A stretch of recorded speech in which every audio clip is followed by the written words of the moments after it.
This is the New World Order broadcast, coming to you live from the end of the world. We're doing like a game show sort of thing, like a late night talk show sort of thing, so I think that works.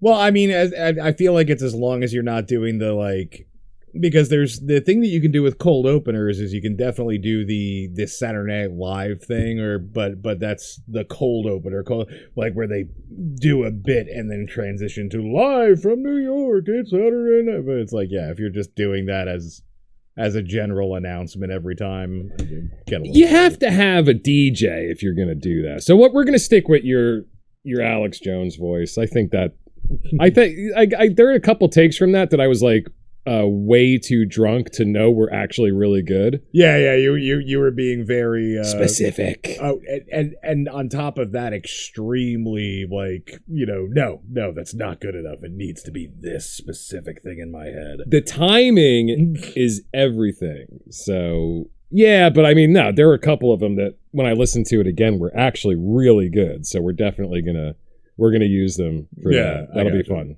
That'll be fun. So I see you brought our Doomsday device. We have it sitting behind you.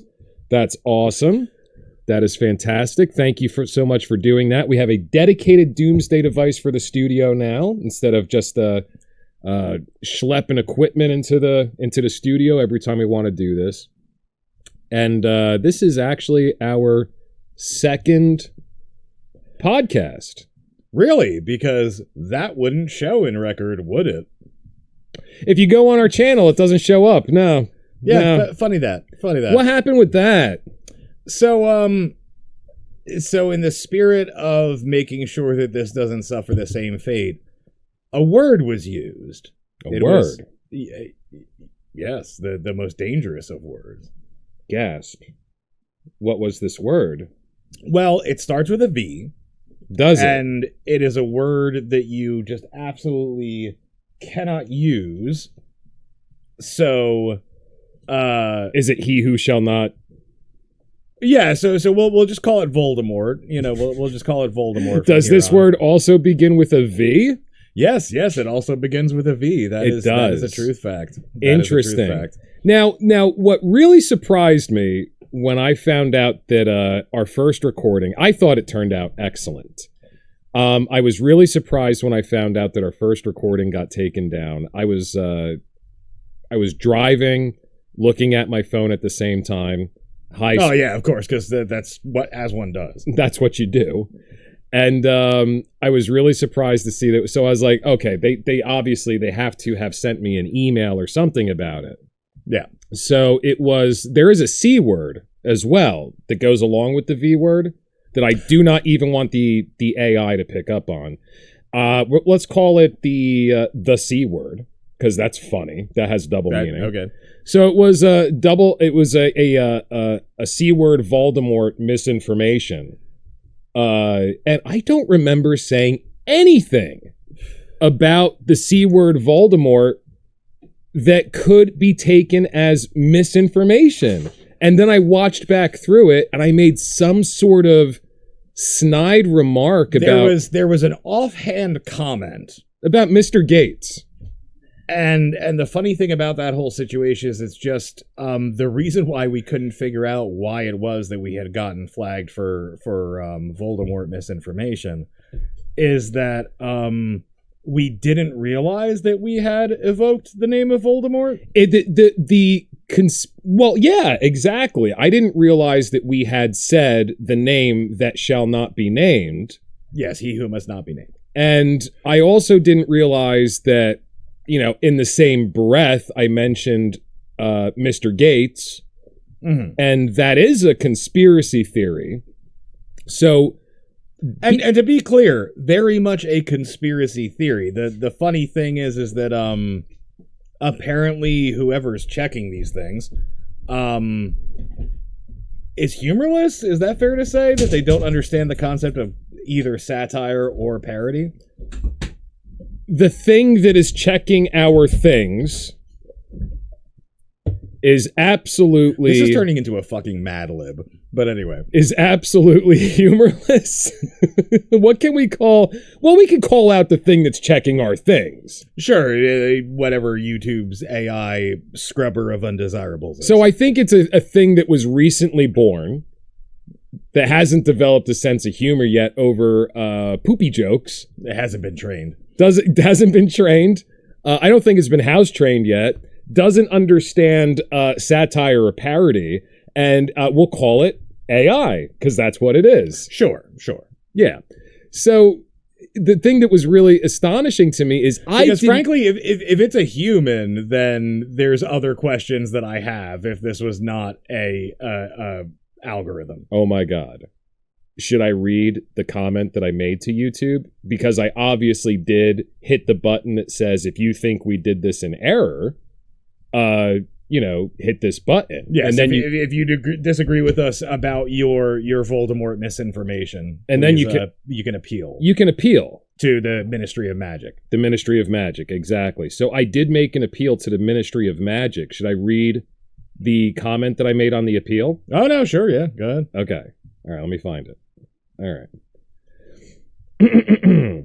I was very conscientious not to talk about Voldemort in any serious way, because I understand your policy regarding Big Pharma, the WHO, and contentious political views regarding these, their rhetoric, and policy. This is meant to be a parody channel. Who knew? Apparently not some people. Not some things. The only thing that I can see here is when I mention Mr. Gates doing things to Voldemort. It's a joke. If a human has watched this and still thinks it's dangerous, I would like to meet that human and debate their entitlement to that label. Humans understand satire.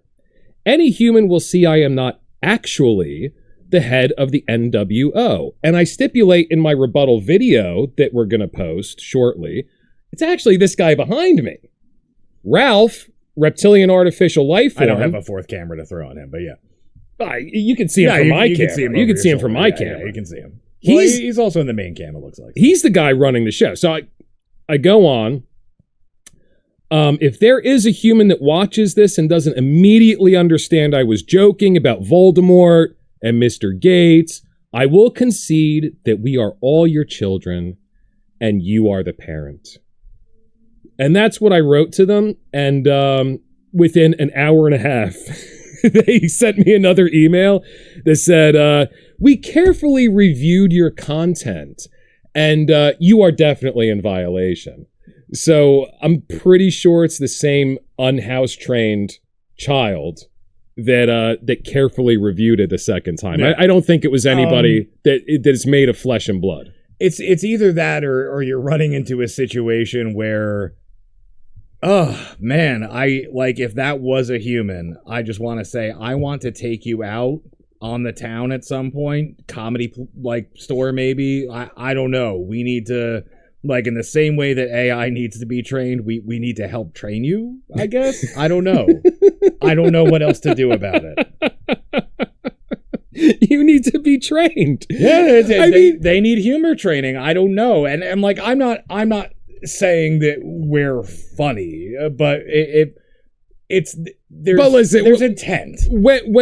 There's intent. Exactly. And when I said the thing about Mr. Gates and Voldemort, it was so off the cusp, so offhand, so just off the top of my head that it took me a long time to figure out why my content even got flagged. We had no idea. We were speculating that, I was like, oh, well, when we were doing, the Alex Jones bit at the end, it's what did I say in there? It's I was talking about, pig milk. Pig milk.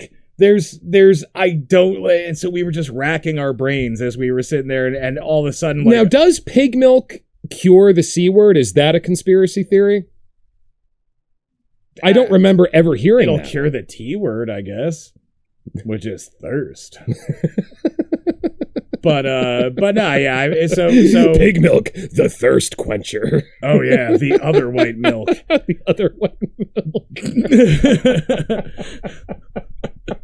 Don't take that out of context. How many? There's a few white milks. We're not going to list them. There are creamy substances, indeed. But yeah, so the really funny thing about the whole situation is just so here we are. We invoked the name of Voldemort, and so we'll have to edit that video in some kind of way that continues to be parodical and satirical, and just doesn't evoke the name of Voldemort, because that will get the the Wizarding Health Organization up here. The Wizarding Health Organization.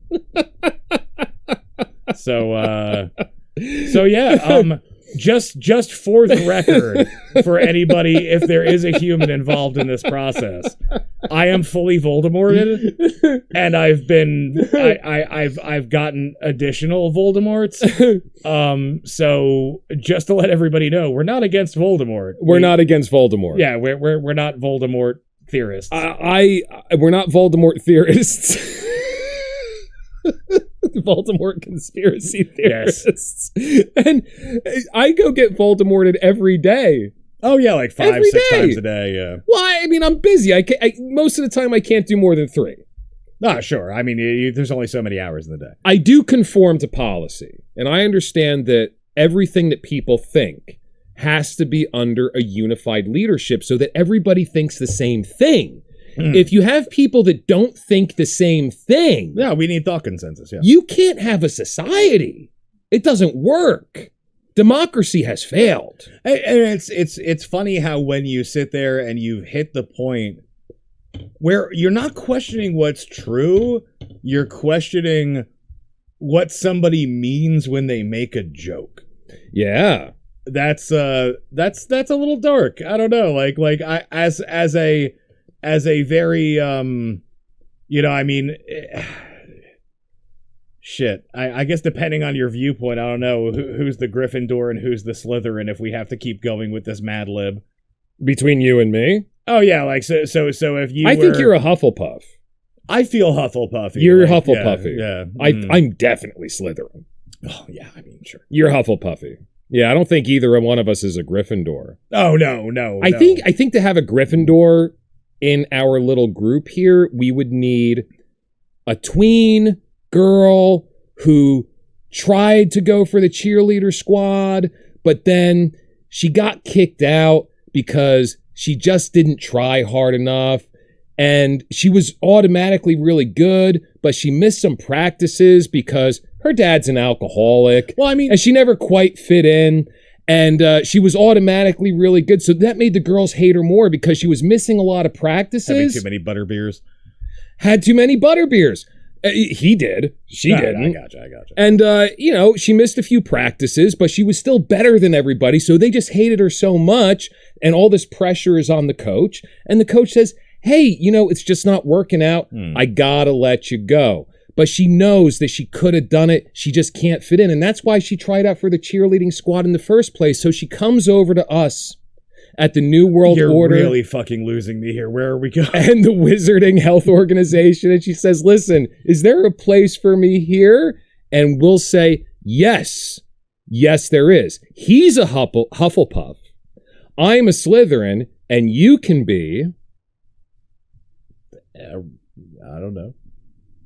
The one Harry Potter was in. Oh, Gryffindor. You can be the Gryffindor. That's like the perfect Gryffindor character. The one that should fit in, but doesn't, due to no fault of their own. And they can come on board. Okay. That doesn't make sense to you? Oh, no, you lost me on, whatever rambling metaphor this turned into. The Mad Libs have gone mad. So have I, my friend. Well, haven't we all? So the many to anyone out there who questions our opinions on Voldemort, we just like joking about Voldemort. We think that the fact. What? No. Here. Good. We think that the fact that there are 50% of Americans who believe that Voldemort is evil. And then the other 50% of the wizarding world thinks that Voldemort is doing a good thing and we need to go along with Voldemort. Yeah. And that's actually exactly how the movies were. You've got all the Yeah, all pretty the much. wizards who are sitting there and they're like, oh no, yeah, the racism is the tops. And I know, it was like really not... like, how do you have an entire like you've got 25% of the student population who is sitting there and like obviously evil, racist, just obviously racist and evil. Yeah, just completely racist, completely effing evil. They're calling each other mudbloods. How much closer to Nazi propaganda can you get? Oh no, but here's the funny thing. So mudblood, not a racial slur, but Muggle. Ooh. Like, is that not a really dark glimpse into just parallels with the world that Harry Potter has? Because it's like, oh no, you can't say the mud word, but the other M word we'll use. Can I tell you something? Sure. I use that second M word a lot. You see, but this is the thing, lot. you know. You're really turning. I mean, when I meet somebody and I say, yeah, they're a Muggle, but they're a really cool guy. Oh, sure, yeah, but how often do I say that? Now, and you know exactly what I mean when I say that. Now, is there a version of that that's like because that's my entire thing. It's like they're all okay with calling non-magic folk no-mages and muggles, but mudblood's too far. It's like, I'm sorry, that's still kind of fucking racist. That's all I've got to say. So these are all excellent points. So when I brought up Voldemort with in combination with the name of Mr. Gates, the gate to Voldemort, we'll call it the gate of Voldemort. When I evoked the gate of Voldemort, it's obviously a very popular conspiracy theory that I think is hilarious. Oh, it's absolute batshit, because how could you fit a spell that large in a wand that small in order to Voldemort somebody with... And get it into their blood. To get it into their mud blood. Their mud blood. Yeah, to get it into their mud blood. See, now we're going to get censored for wizard racism. Maybe. That would be really funny. Oh my god, if they sit there and they take this down because we're being prejudiced against non-magic folk, I am going to fucking die laughing. I'm perfect. I'm perfect with that. Actually, when I read the email about why they actually took our video down, part of me was really angry. Oh yeah, I was pretty perturbed. But it was like this big. The rest of me, I laughed so hard, I almost drove off the road. Again, probably shouldn't check the text while we're driving, but sure. No, don't you tell me what to do. I know, it's a free country. I got it. It's a free country. But anyway. And if I want to recklessly endanger the lives of others by not Voldemorting. Oh, yeah, exactly. I will recklessly endanger people with my lack of Voldemort. My lack of Voldemort. Yep. So this you need to keep it at least a 6 broom distance from people. Ooh. Yeah. Well, I'm just saying, if how do you play Quidditch? Tie a bunch of brooms together and just, I don't know. Yeah, I mean, nobody's going to catch my ball if we have to keep a 6 broom distance from each other. You can't Quidditch. You can't Quidditch. You just gotta get focused on that. Listen, you can Quidditch by yourself under the sheets, but you can't Quidditch. It's not real Quidditching. You're no longer Quidditching. You're not really.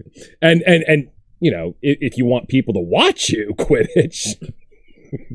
I think this has gone off the rails. My Quidditch stadiums have been empty. We're losing a lot of Quidditch revenue. All right, so it was obviously a conspiracy theory that I brought up, tongue-in-cheek. I thought it was really funny. I thought it would be kind of fun to talk about what some of our favorite conspiracy theories are without bringing up the Gate of Voldemort, because you can't bring up the Gate of Voldemort. You can't Voldemort. AI needs to be potty trained before we can bring up the Gate of Voldemort. And again, if that was a human, call us. We're fun to go to bars with. We swear. All right, give me the camera. If that was a real human being, go fuck yourself. You are not human. There you go. That's what I got to say about that. Fuck me. Anyway, there was my actual anger coming out. Yeah, no, I got you. All right, so some favorite conspiracy theories. I got a few off the top of my head, but I want you to go first. What's your favorite? Oof. How much do we have to code this? I guess we just have to keep. No, but you just can't say the Gate of Voldemort.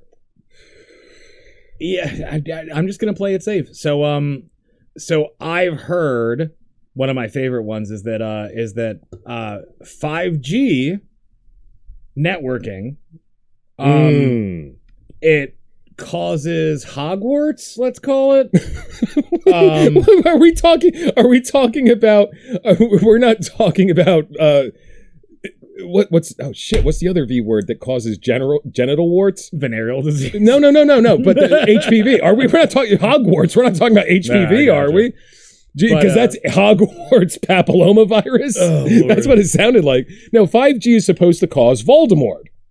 No, isn't it? Doesn't work because Voldemort is supposed to protect you. Yeah. So 5G is supposed to cause the C word. Remember the C word. Yeah, well, what's the... See you next Tuesday. That's what we mean. That's what we mean. Hey, by the way, it's cunt. There's no veiled messages here. It's cunt.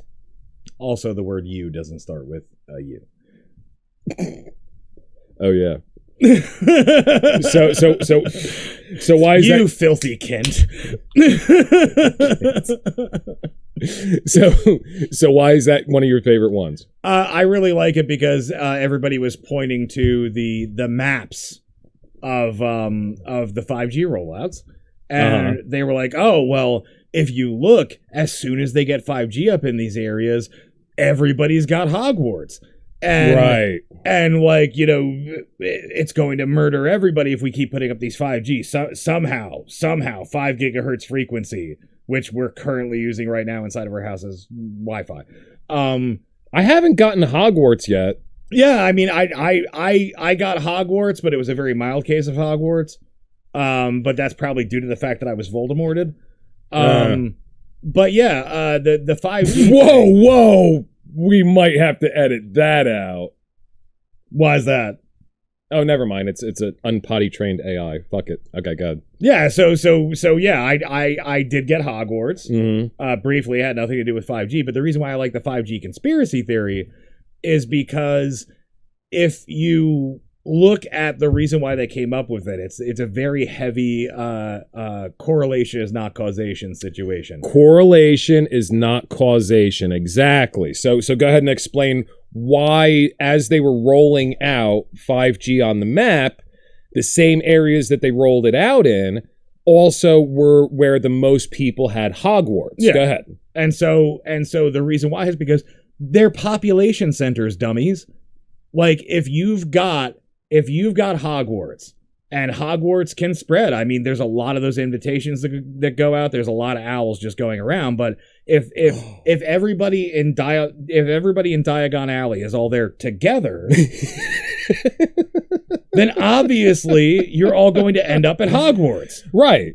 So Diagon Alley kind of beckons the Hogwarts as the same time that it needs the 5G. Exactly. Right. So the entire thing is that you're going to put out 5G cellular service in areas with highest population densities first. Correct. Because that's how you're going to make what we call a return of investment. Because if I sat there and set up a bunch of 5G towers and I sat there and set them up in places where there is no Hogwarts. Well, places where there are no people. Right. Well, that's like, what I'm saying. How are they going to get 5G service? Yeah. It would be absolutely pointless. If I want customers You're to not pay going to get extra customers for a premium service, exactly, then I'm going to roll it out where I have the highest potential for the maximum amount of customers. Right. That's also where when people get together and get Hogwarts in Diagon Alley, you know, it's a really densely populated. It's going to spread really fast. And so that's one of my favorite ones, because I do love that it was pointed out that by that logic of sitting there and just looking at these coverage maps and everything and be like, oh, well, Hogwarts is showing up wherever the 5G towers get put up. It's like no, assholes. Like look at a map of Domino's pizza locations, and you could very easily use the same fucking mental gymnastics to say that Domino's pizza causes Hogwarts. Right. Well, it doesn't though. No, neither does 5G. Yeah, no. I thought that maybe Domino's pizza was the reason, actually, for a while. With the quality of some of their toppings, I don't believe. Not real food. Their cheese is made out of pork milk. Oh, that totally makes sense. I think that some of it something about that is made out of the other weeks ago that nobody else heard about because, you know, Voldemort. And I think that some of their cheese is made out of the other white milk. Oh, sure, yeah. Nah, by the way, Domino's, disgruntled magicians. We are open for sponsorship. We will sell the hell out of your other white milk. Oh, dude, $5.99 or $6.99 or whatever it is with inflation. Like, oh yeah, no. I know. It's the only place where I can get this fat off of less than $12 a day. It's my favorite hangover food. It's really good if you just get a pizza feast and just sit there and be like, this is just going to go mostly in my stomach, somewhat on my face, and I'm going to just watch something. Mostly on my face. So, okay, so I'm going to give you one of my favorite conspiracy theories because I am. For many, many years, I was a professional photographer. I did this for 22 years before I realized my true calling to be used by the Lizard King in back of me. Oh, yeah. So I enjoyed it. I thought it was fun. And I was a photographer for a long time. So this is my one of my favorite conspiracy theories is the moon is a hologram. So I went down a fucking YouTube rabbit hole. God, there's a really good one that I hope you get to, but yeah, go for it. Okay, so this is the video I'm thinking of that came to my mind, because this is when I stopped. I was totally wasted. I'm watching all these videos about how the moon is a hologram, the evidence of it. Oh, yeah. And here's the one where I ended. Shit hammered, all right? This guy has a camcorder pointed at the moon, and he's showing you the footage of them. It's a big full moon in the horizon, low to the ground, so it looks huge, you know?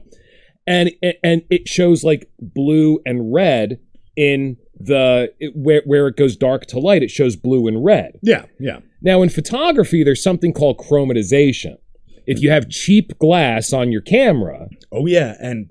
all these people, isn't that the weirdest thing? Like, I have never seen somebody walk in with like a full fucking DSLR into the woods and be like, oh shit, it's Bigfoot. It's always grainy footage taken with the worst possible. Oh yeah, like somebody's walking around with like a fucking Sony like handy cam from like 1998. Exactly.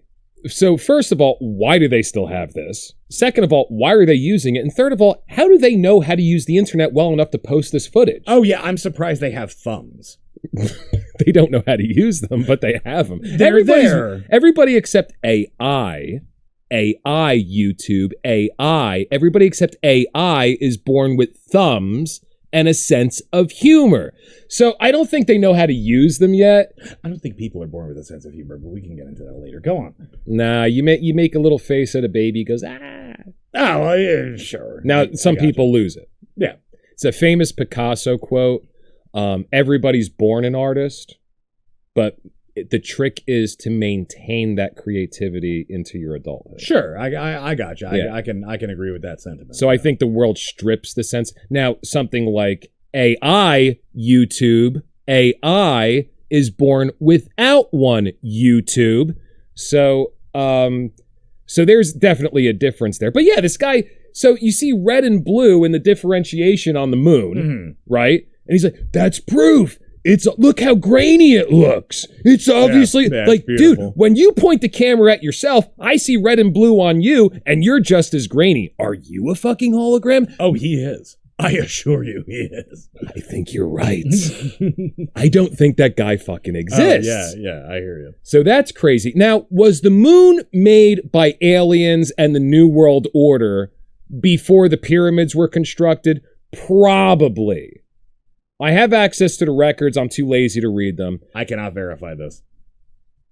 But is it a hologram? No, it's there. It's solid. You can go land on it. Whether or not we did, I am not going to reveal the truth about that just yet. Stay tuned for future episodes. But, I mean, it's there. You can land on it if you get off the Earth. It's just the fact that, well, yeah, maybe it's not natural, but it's not a hologram. So it's just the stupidity of people that don't understand something like chromatization in cheap glass. Go buy yourself a $30,000 Hasselblad and videotape the moon. It's going to look great. Sure. And I think that the main point of contention there is that it is a heavenly body. And because you're a heavenly body. Well, that was what I was going to say, is that because of their inability in their life to ever come in contact with a heavenly body, they assume that it's fake. So you're saying that the people that prescribe to this conspiracy theory are basically all incels? It's a distinct possibility. I think that's probably accurate. Mhm. Yeah. Yeah. Did I tell you I went down a rabbit hole looking at incels once on YouTube? Because I didn't know what it was. Oh, yeah, involuntary celibacy. It's like involuntary celibates. Yeah.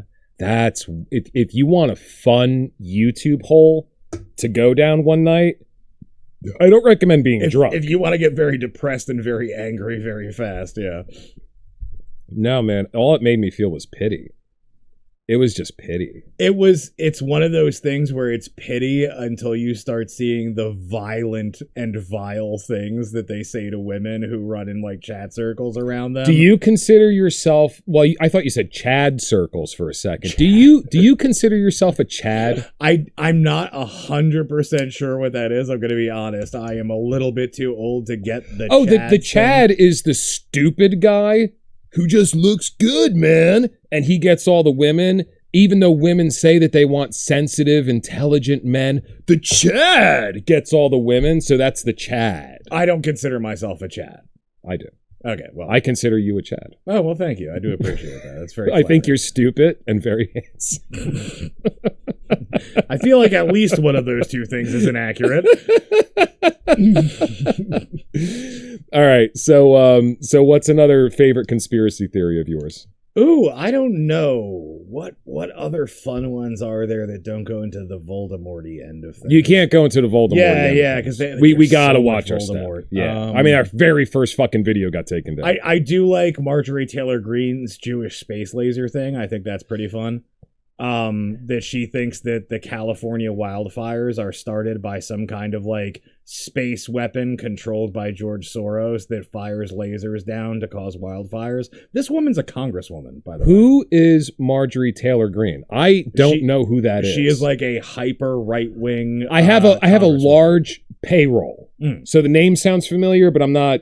Yeah. Is there like a clip you can bring up where she's talking nonsense or something? Like, can I see her? Oh, let me like off the top of your head. Yeah, if not, let me try to find the space laser thing. Hold on. All right, yeah, that'd be great. I want to fucking see this shit. So she actually thinks that the forest fires in California are not because of a lack of funding for people to go into the forest and clear out the clutter. And, because that's how we keep forests from lighting on fire, because them lighting on fire is a natural thing that happens when it gets too cluttered, when there's too much debris, too much dead wood, too many tasty animals. So that actually happens naturally. So she thinks that it's not a lack of funding for, it's not the Department of Agriculture, what is it? The people who clean the forests. So she thinks that it's not that, but that it's actually Jews with lasers that are beaming death beams like via Tesla down on the woods in California. Yeah, so she literally, I don't know if she wholeheartedly thinks it, but she literally forwarded the concept that there is a satellite in space that was built by Jewish people to control the world that starts the wildfires in California. Is Elon Musk Jewish?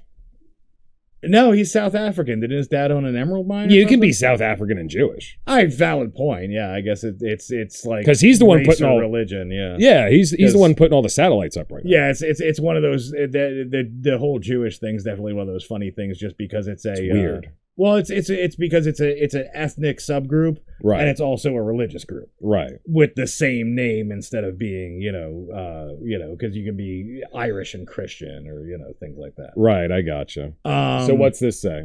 Let me see. Be careful with camera one there.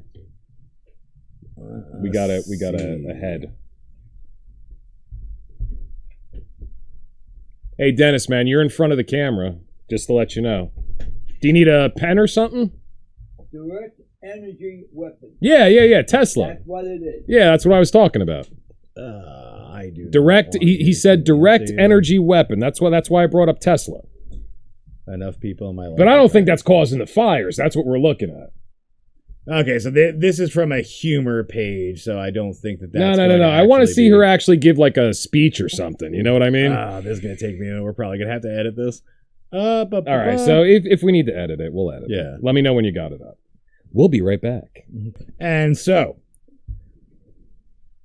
what we've come up with here is that from what we're reading from the original thing, so and I can understand, how media sits there and likes to nudge things in certain directions to sit there and make them seem even worse than they are. She didn't say anything about Jews. Yeah, so I'm not getting where the Jewish space laser thing comes from, but again, this is a congresswoman, a sitting congresswoman, and all right, so this is like a tweet that she put out. It Is this looks a tweet? like that, yeah. It's a tweet, right? You'll go up a little bit. Yeah, sure. Hold up. Because her profile picture's right there. Yeah, I can't see where it's from. Oh, so we can't tell if this is a tweet or what. Oh, we can sit there. Let's see. Oh,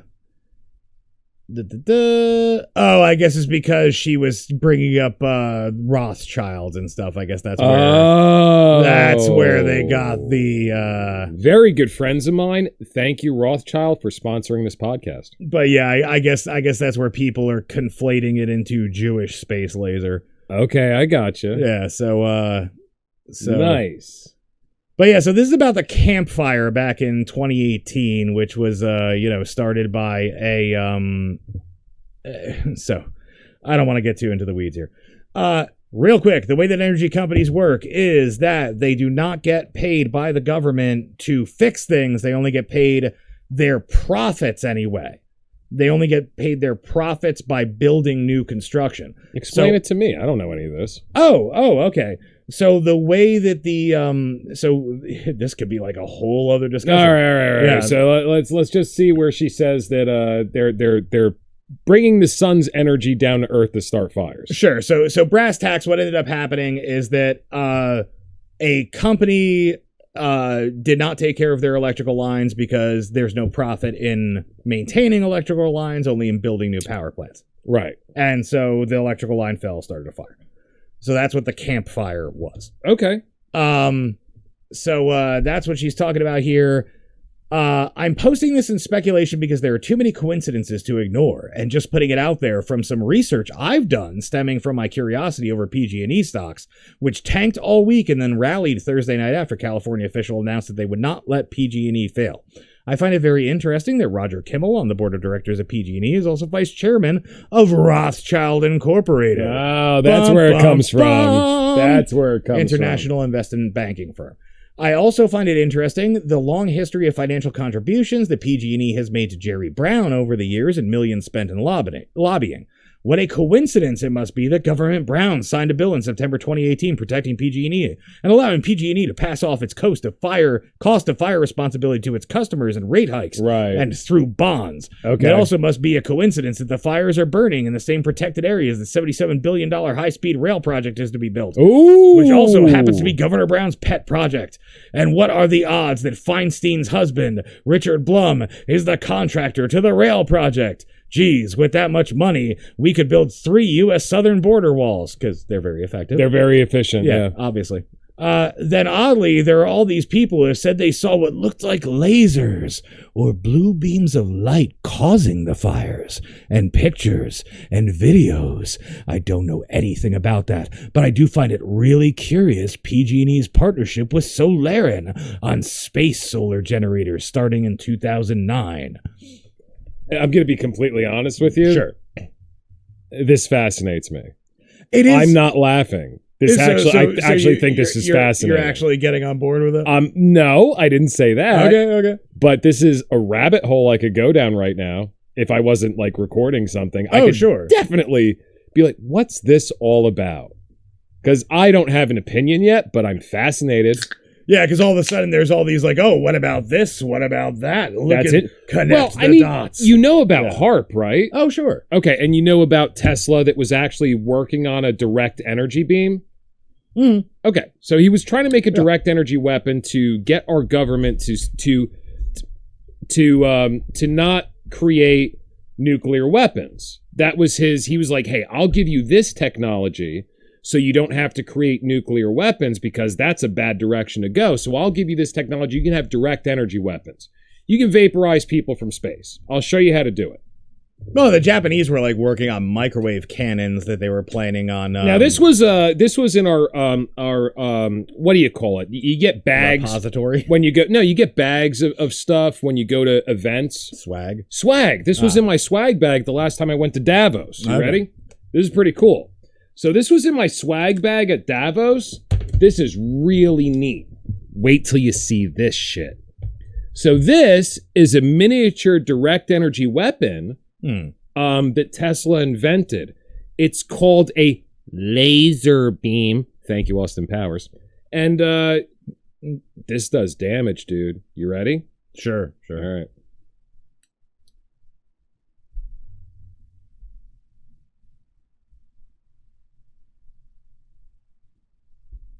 Do not put that in my eye. I will. Ow, that's actually pretty hot. Is it hot? Yeah. Did it actually hurt? Yeah, it's at the start of getting warm, yeah. Holy shit. All right, I want to try it.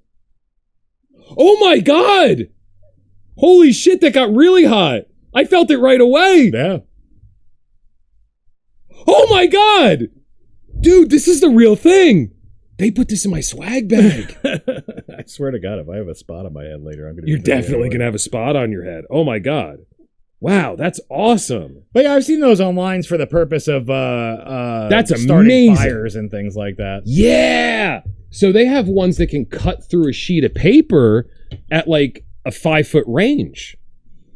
See, now I do know that there are regulations on a lot of those things, and they're not allowed to go above a certain power without like needing certain licenses and stuff. So yeah, that's because we want to be the only ones that have them. Oh, sure. Yeah. Yeah. So I got one, but go try to buy one. Well, I'm pretty sure I've seen them advertised. I want those websites immediately. We need to take them down. We need to take care of that. But yeah, so I do like the concept that a bunch of rich people sat there and launched a satellite into space that they're like, you know. And the funny thing is the other thing that she doesn't that I will say upon actually reading the source material here, which is why we had to cut to look it up. I didn't think that would hurt. I'm still amazed by that. Oh no, yeah, you put that on my forehead and I started feeling a warm spot. I felt it immediately, like it felt like pins and needles. Well, you're also at a closer range because you were putting it directly on your hand. Yeah, whereas there's a couple of feet between us. All right, I'm sorry. Go ahead. But yeah, I do also notice that on here it doesn't look like she's accusing them of intentionally using it to start wildfires. She seems to be more accusing it of being a... She's doing a Glenn Beck sort of thing. Yeah, and she seems to be accusing them of like not necessarily trying to start wildfires, but that this is like an accident because they're messing around with solar power instead of using oil like God intended. You know, with all those dinosaurs that turn into oil but also didn't exist. Like God intended. If you guys knew the meetings that we had back in the day to make that shit up. That was great. That was a fucking riot.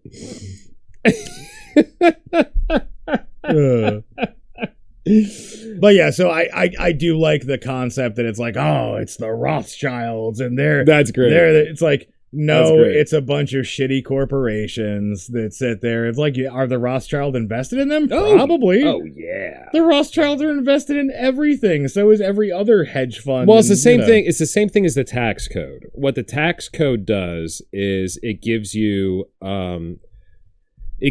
bonuses and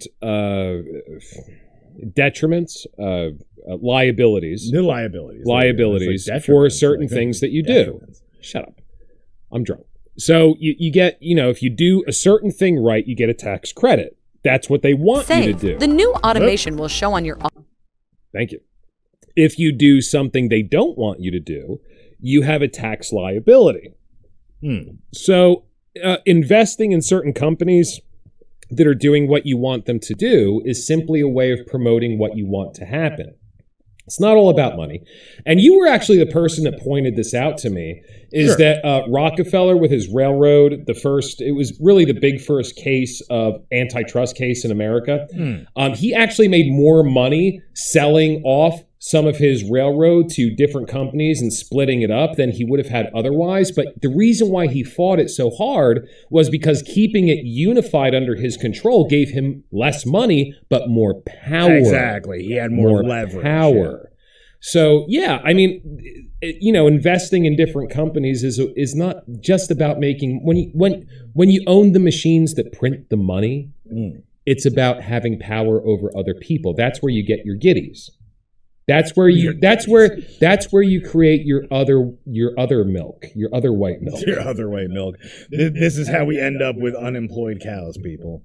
This is where you get your other white milk, is being able to not tell other people what to do, but to manipulate the markets in the world in such a way where people are inevitably going to do what you want them to do, because everybody wants to survive and everybody wants to prosper. So if you're cornered in the market in such a way, you can manipulate it so that you can only prosper by doing what I want you to do. Oh, and even if you look at things like, like companies that probably should have antitrust cases go against them, like Amazon and stuff like that. You think? It's like the way Amazon Choice and stuff like that works. It's like if they have a product that is selling super well, they will just hire a cheap-ass foreign company to make a knockoff version of that product, and then they'll essentially delist the thing that everybody liked and put Amazon's Choice version of the product at the top of the list. They shadow ban the product that's selling really well, and then they highlight the product that they made that's the imitation. Yeah, that's the knockoff. Yeah,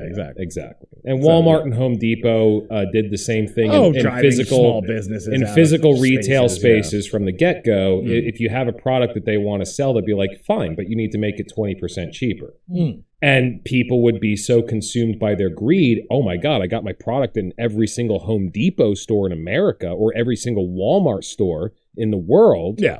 Holy cow, I'm going to make a ton of money. All I have to do is figure out how to make it 20% cheaper. You ever notice that most of the shit that you buy at Home Depot breaks in a year? That's why. So if you look at the serial numbers... By the way, Home Depot, we are looking for sponsors. We could sell the shit out of your product. Hit me up. Home Depot nailed it. But yeah, so thank you. You're so good at that. But yeah, so if you look at serial numbers, like if you're rebuying something from an eBay seller or something like that, right? Ask them to see the serial number on it, because you can get like a Vizio TV or a Samsung TV or something. There'll actually be a fucking W at the end of the serial number for the ones that are made for Walmart. There you go. Even though it's listed as the same goddamn I didn't product. know that. So it is a different product. Oh, yeah. So I bought... It goes under different quality control. So the whole thing is that these are the same products. Like if you buy a Vizio TV from Vizio or from Best Buy or something like that, and maybe even Best Buy has their own things. I don't know. I just know about Walmart specifically. They will sit there and there is the serial number is actually different. Yeah, the serial. It's a different product. Yeah, or at least it goes under different quality control, like I said. Whatever. So no, hear me out. So if they tell you that you have to lower costs by 20%, but we're going to have different QC stipulations, obviously it runs in the manufacturer's best interest to create a lower quality product. That's what I'm saying. So, but here's how you cut 20% off, and this is kind of like the weird genius thing about the whole situation. Okay. Is that you don't change the product. So a lot of people don't understand. When you're buying electronics products, for instance, the Doomsday device behind us right here. Right. This has an AMD processor in it. Now, out of all of the silicon chips that AMD makes that are produced for them, they will only release to the public the ones that are on the higher percentage performance-wise, because every silicon chip's manufacturing, if it's off by nanometers, it will sit there and affect that chip's performance. Okay. Those ones that don't pass the test to go into the name brand products, those are the ones. So it's the same fucking product. Well, intentionally, it's the same exactly. product. So you could buy one from Walmart that's got a great chip in it, but they're all the reject chips from products that go to better retailers. Okay, so I want to make sure that I'm being completely honest. I heard these stories about Home Depot specifically about purposefully manufacturing cheaper products, like the steel isn't as thick on your hand truck or whatever. And that's why shit from Home Depot breaks really fast. Sure. Unless if you go to your local hardware store, it lasts a lot longer. I was extrapolating and assuming the same thing was true about Walmart. So, but you're saying it works a little bit different, especially with like electronics and stuff. Yeah. Like that. So that's how they can give you cheap electronics. Is basically, if you want to cut that 20% off the manufacturing, you just manufacture a bunch of those electronics during whoever's running QC control's lunch break. Right. So you're not paying the hourly rates for people to check if these chips are good or not. They're just like, okay, we're making the Walmart line. Just fucking throw them in. Just throw them in. Yeah, just throw them in. And they have a really good return policy. Oh, and that's, it works. And I think it works. I could be wrong about this. This is speculation, so I want to make that known. I would assume that the reason why they have really good return policies on stuff like that is because they probably make the manufacturer eat the return. Yeah, I assume that would be in the contract. That makes sense. More than likely, yeah. And they're going to because we're going to sell. They're making the manufacturer yeah. assume the risk, and most people, if they get something and they feel like it breaks too early, they're not going to cause a fuss because they know it's really hard to get their money back. And it says it right on the box: do not contact the retailer. Return this to the manufacturer. That's right. Yep. Return to manufacturer. Mm-hmm. I don't think it's that.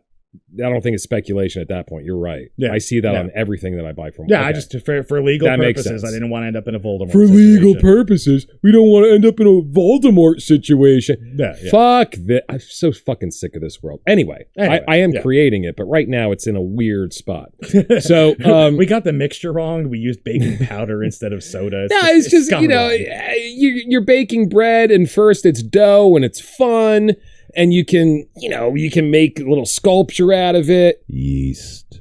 and then but if you bake it all the way, then it's bread and it's delicious. But if you take it out halfway, you can't play with it. You can't eat it. It's just not fun. And that's where we are right now. It's just not fun. It's not fun. It's not funny. It's not fun and it's not funny. Thank you, Howard Stern. Yeah. It's not fun and it's not funny. You know what the funny thing is? I feel like, and I'm just going to throw this as a one-off and then we can move on. I feel like the only difference between a cracker and a loaf of bread is just a yeast infection. You sound like a Jew.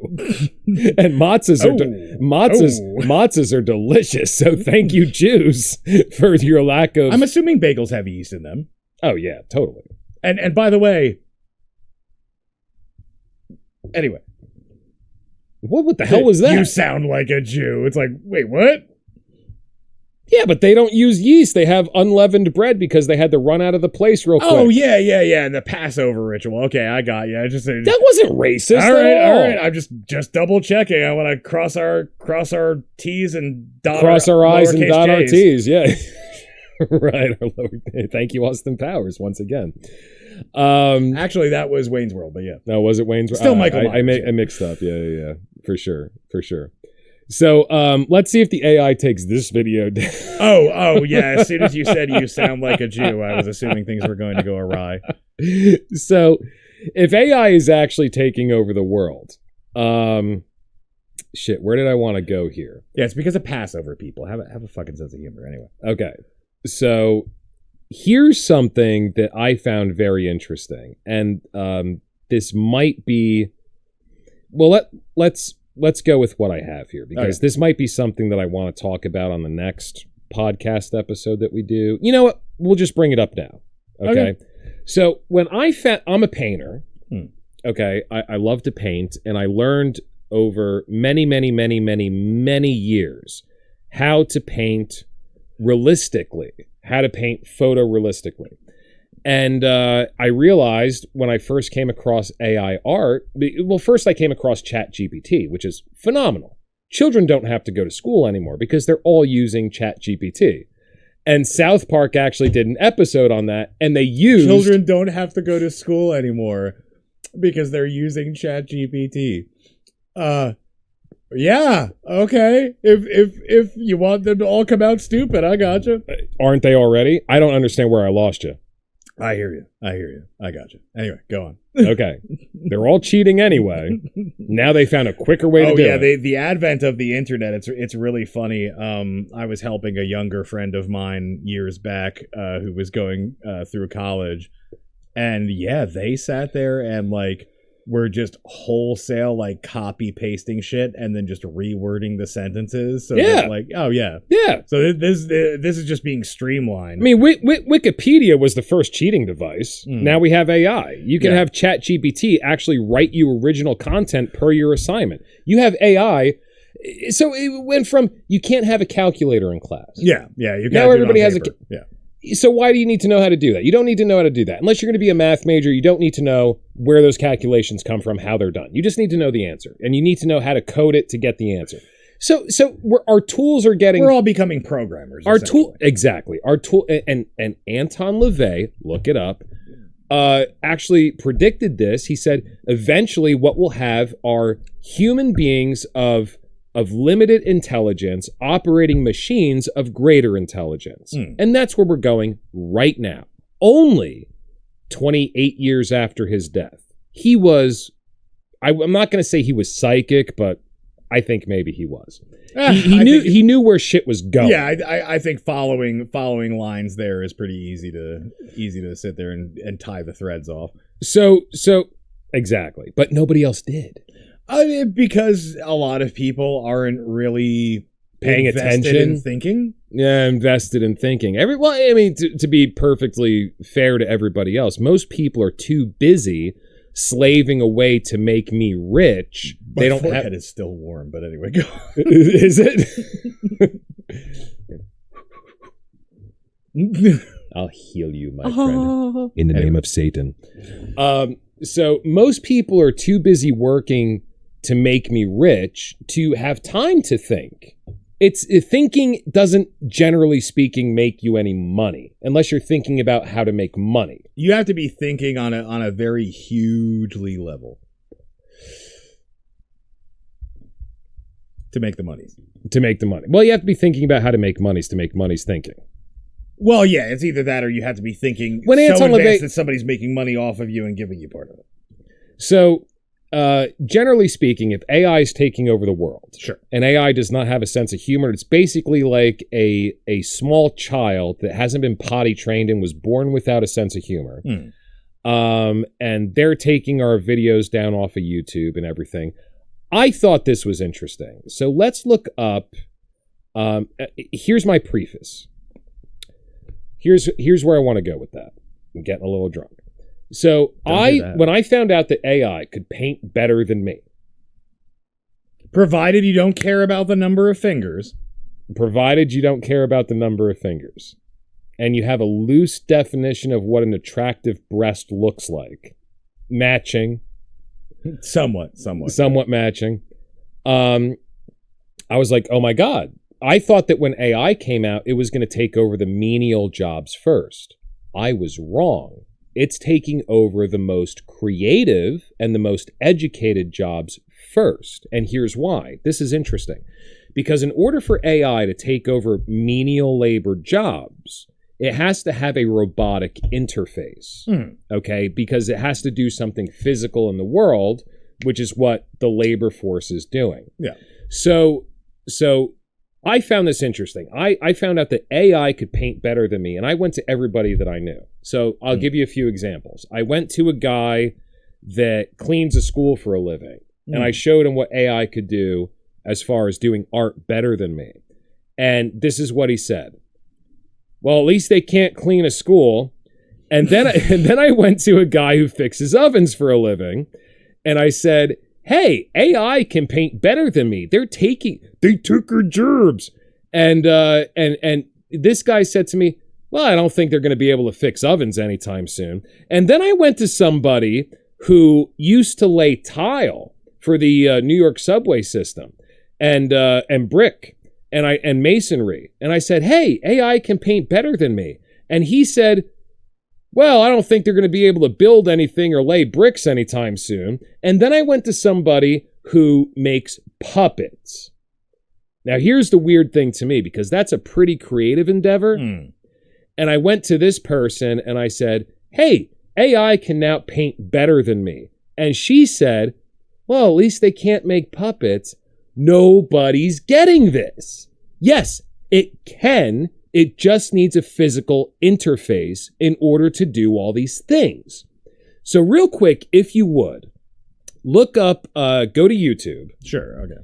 And we'll look up, just type in Boston Dynamics within YouTube. And I have one video specifically that I want to show you about the physical interface that this company is creating for all of us.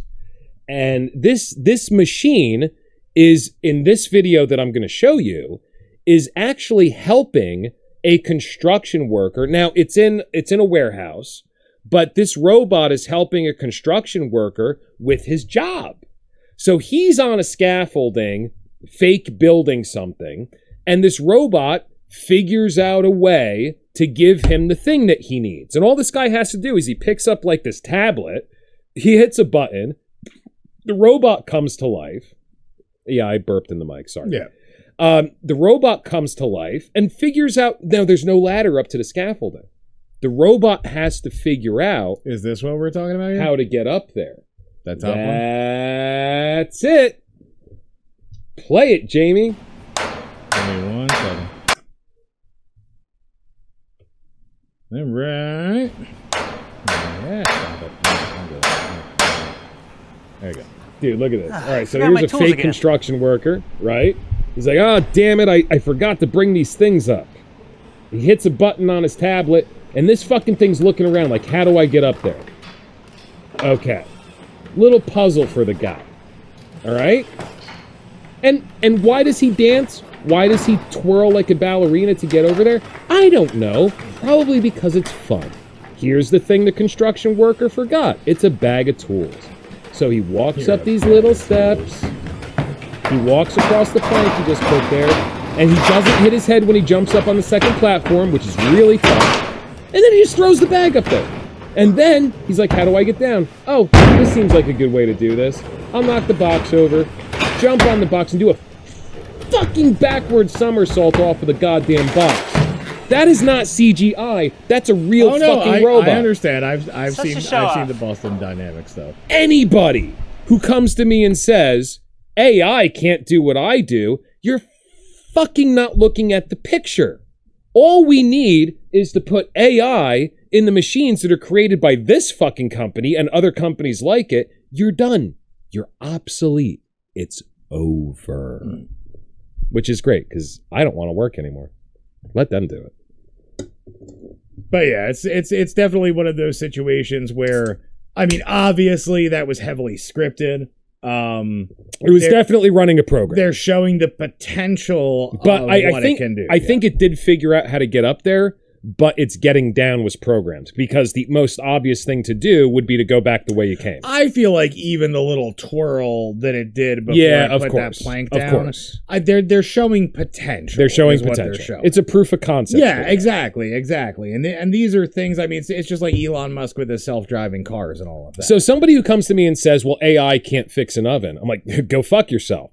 Or can't lay brick, go fuck yourself. Or can't do surgery, fuck you. It's already kind of doing it.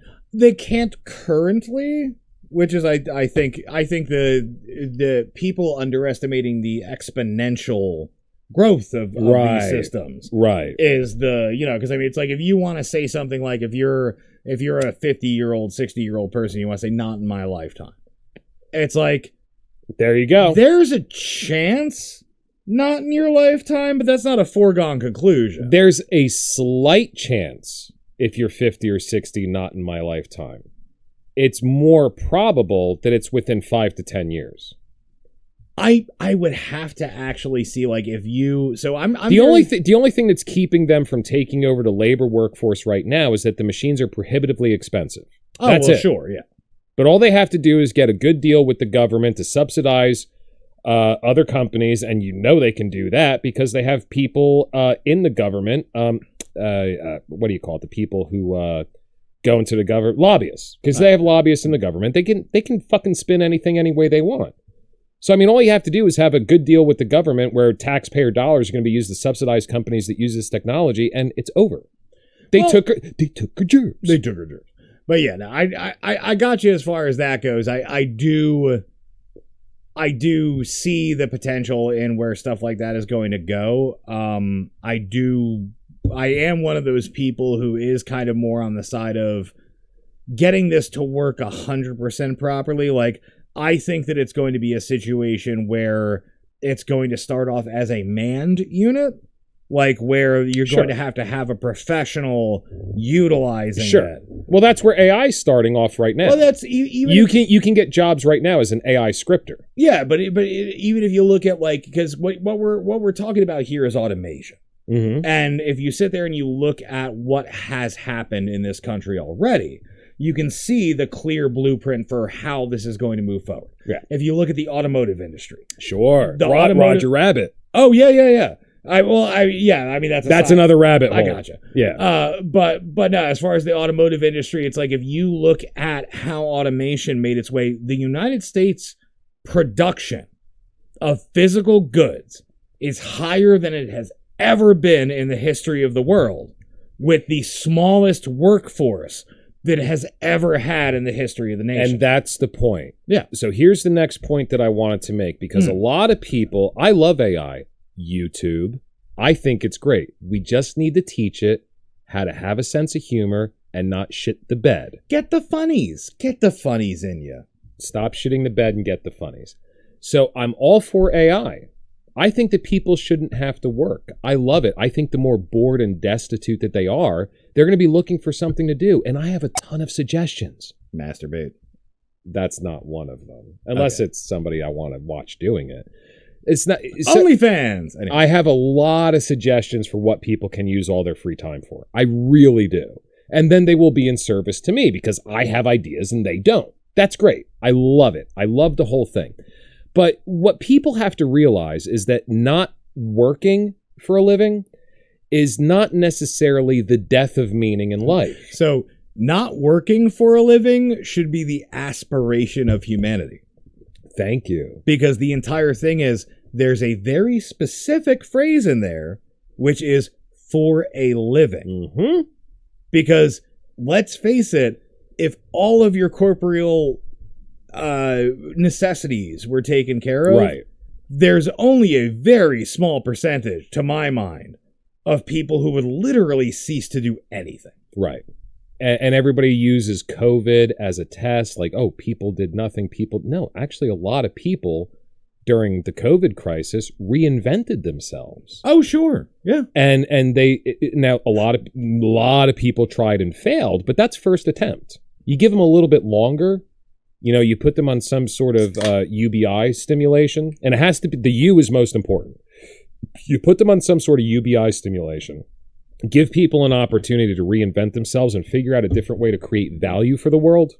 Everybody wants to do something because, see, we're living in a place where people were just trying to hack out of a living out of the physical world so that they could survive. Then we have the Industrial Revolution, which gave us a work day. Now, we'll figure out as the bosses what needs to happen. You're welcome. You're welcome for no weekends, 80-hour work weeks, children in the labor force. Well, we came to a consensus eventually. Mm-hmm. Yeah. Mm-hmm. And then threats and collective and then we invented a salary to go fuck you all over. You're welcome. So I mean, but after that, I mean, people so many generations long now since the Industrial Revolution that people actually put the meaning behind their lives into the work that they do. It didn't used to be that way. It used to be, you know, at the beginning of agriculture, I'm sure it was, I'm making enough to feed my family and have enough left over to trade with people that do other things. And, you know, because you can't be a specialist in everything. But the funny thing is it's the specialization that has moved us into this like nebulous spot that we're in, where once we can get past this, I see it as a hiccup. I think well, right now I think we're half-baked bread. Yeah, I feel like capitalism, like in its current iteration, I'm not a communist, I think the current iteration of capitalism is reaching its death throes, and I think it needs to be rethought. There's a really interesting book called The Philosophy of Late Capitalism, which I read a very long time ago. I can't remember any quotes from it that I want to bring up, but it's a good read. So, I mean, if robots are taking your job away, and that's where people have their meaning in their lives. Yeah, purpose. Their purpose. Their meaning is, I think, a better word, because you have to have purpose to have meaning, but meaning is the underlying thing. Here's why I think it's interesting to draw a distinction in the vernacular there, is because you can have purpose without meaning, but you can't have meaning and no purpose. Because meaning gives you purpose. But okay. you can have purpose with absolutely no meaning. We're getting in the weeds there. Sure, in the weeds. So I think so first of all, as a painter, the first thing that I wanted to bring up as far as this goes is, what is talent? And when I ask people this question, artists especially, because I am a painter and a photographer, and I was a professional photographer for many, many years. I have a friend who's very angry, who's an artist and a good artist, and they're very angry about the AI thing. Well, go look at all the anti-AI memes. Just go to deviantart.com and look at all the anti-AI memes, and then look at all the excellent AI art that's being created. I mean, Jesus Christ, it's like 50-50. I mean, if you look up anti-AI memes, you'll get a ton, and then you have all this excellent AI art that's made. Isn't the point of art, but see, these people were all getting into computers when I was learning how to oil paint. Yeah.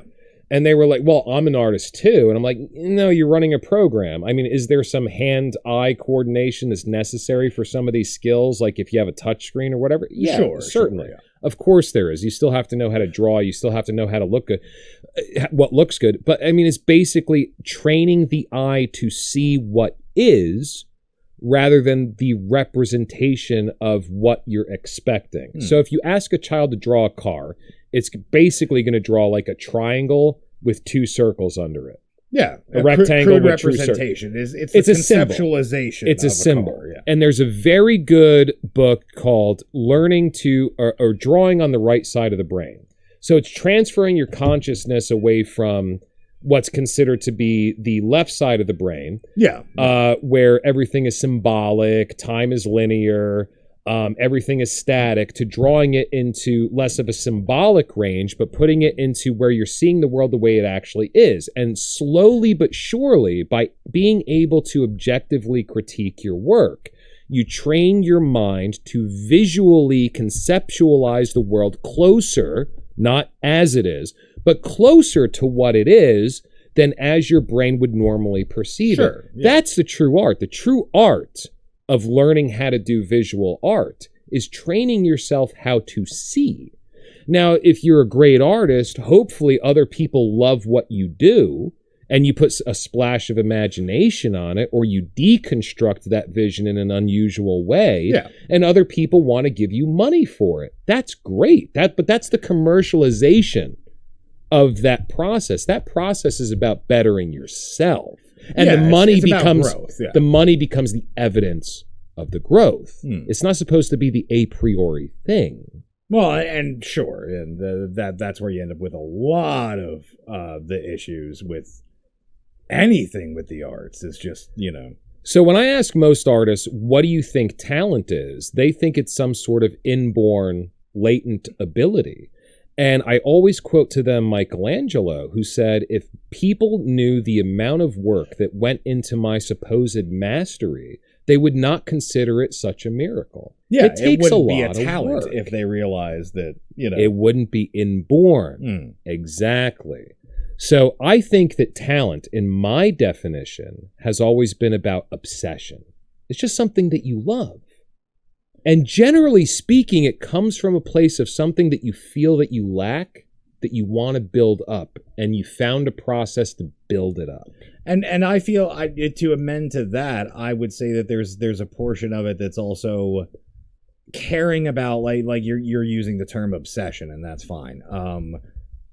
But obsessing enough not to want to consume it, but to want to understand it, to want to understand how it works, how you make it, because there is the physical craftsmanship of an artisan, but there's also the mental craftsmanship of a creator. Mm-hmm. And it's one of those things where, if you want to become a good comedian, consume comedy. If you want to become a good artist, consume art. Right. If you want to become a good technician, consume technical manuals. Right.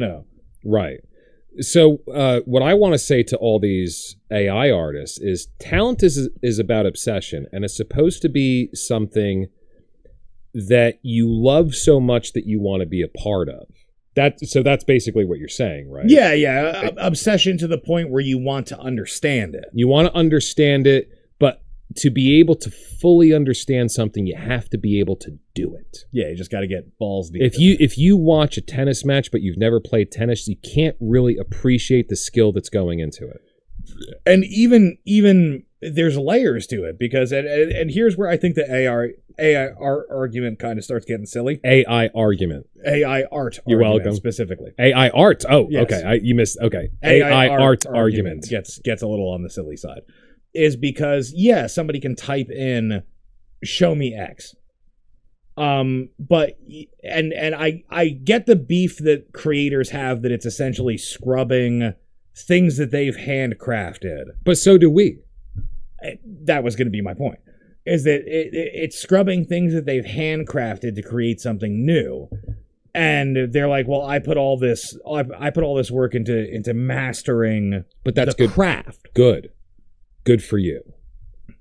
Yeah, sure. I'm not denouncing it. What I'm saying is that, like, by giving this hollow representation of what artistry is, it's fostering creativity, and then it's like, you're going to constantly find yourself frustrated with what the AI puts out.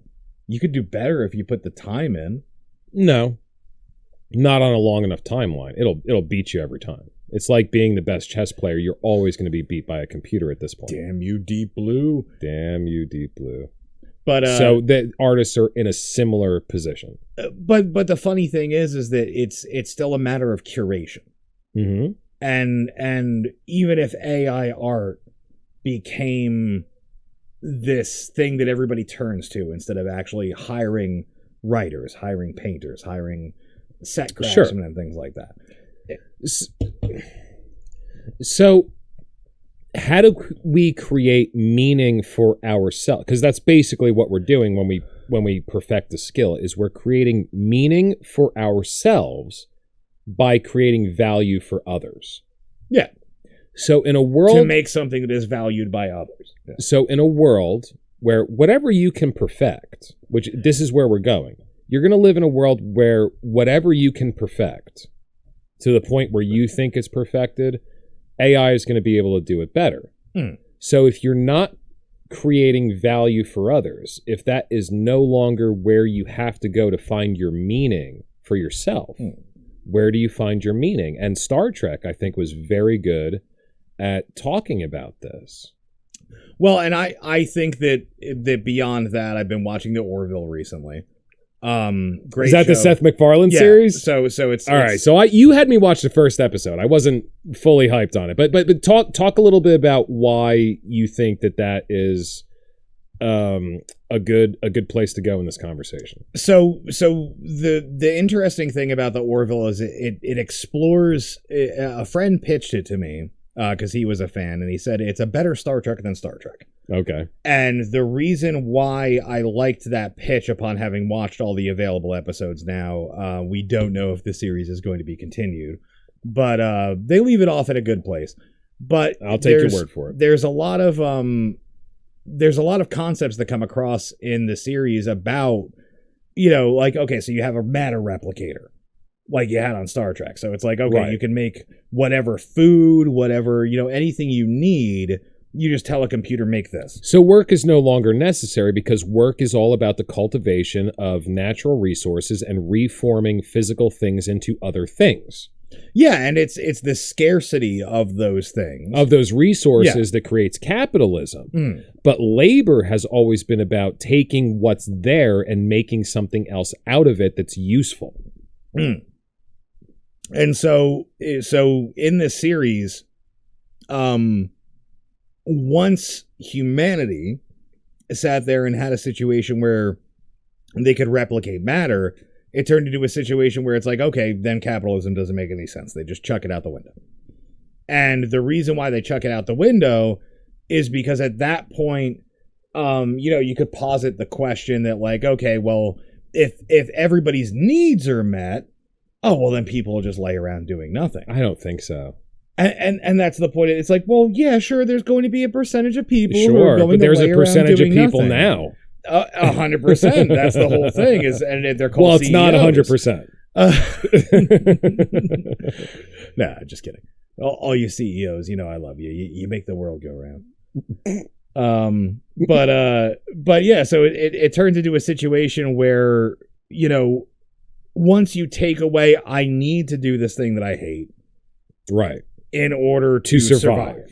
Once you take survivalism out of it, it's okay. I'm sure everybody, like if I could make something that creates anything today, you'd be the last person that created something of value. And there, well, I would have created the last commodity. Okay. Because value isn't linked to output. So in our minds, let's juxtapose the word commodity against the phrase create value and meaning in a world without work. Go ahead. Sure. So value and meaning in a world without work at that point is, well, it becomes, what am I contributing? What am I doing with myself? And some people can sit there and just devote their life to learning history and sitting there and learning languages. It's like it becomes about self-betterment and societal betterment. Exactly. Instead of this rat race scenario where you're doing, like, everybody's got untapped potential. I agree. That they can sit there and they could some more than find. others. Sure. And like I said, particularly if I made a matter thing today, I'm sure that a very high percent of the population, myself included, after making said machine, would do absolutely fucking nothing for a couple of years. I would take a very long vacation. Oh yeah, I would be traveling around Europe. I'd be like going to the Louvre. Well, I mean, as a creative person, that expands your consciousness. Because now I don't have to worry about I'm not building nailed my down. survival. Right. I can build my life. Right. And it actually build up your experience. Yes, and it turns into a situation where you're actually bettering everything about yourself in order to better others and bettering everything about society. Doesn't by it proxy, still come down to building value for others, even if you don't have a job? I mean, you can share those experiences with others, and isn't that what the spice of life is? That your unique experience is different from my unique experience, and we get to share that in communication. That's exactly what we're doing right now. And it opens up new worlds for you and for other people. Yeah. And that's the entire thing, is it's a creation of worlds. Right. It's taking this menial, tiny little thing that we're like, oh, is there food in my belly? Right. And turning it into, what can I get out of all of this? And to me, it's actually like a lot of people like would sit there and be like, oh, it's a very communistic, socialistic concept. It's like, I don't know how I feel about that. People need to work to have that. It's like, no, because once you realize that, like, there's so much more than just consuming. It's like we could move to creation. We could move to innovation, not just in, it's like, I mean, like with unlimited resources, like, well, what could you make? What would you want to make? Sure. And it's like, nobody's going to sit there and be like, oh, well, I want a better cheeseburger. Well, that's what everybody had with COVID. All of a sudden, everybody's getting a little... Hey, Hogwarts. With Hogwarts, everybody had a little bit extra unemployment, and people tried to reinvent themselves, most unsuccessfully, but it was the first time they've tried to do that since college. Well, on top of that, yeah, it's like, that's the whole thing, is like, once you hit a certain point in your life, like, you're not thinking about where you can go, because you will sit there and you will slide out of your ability to exist. Right.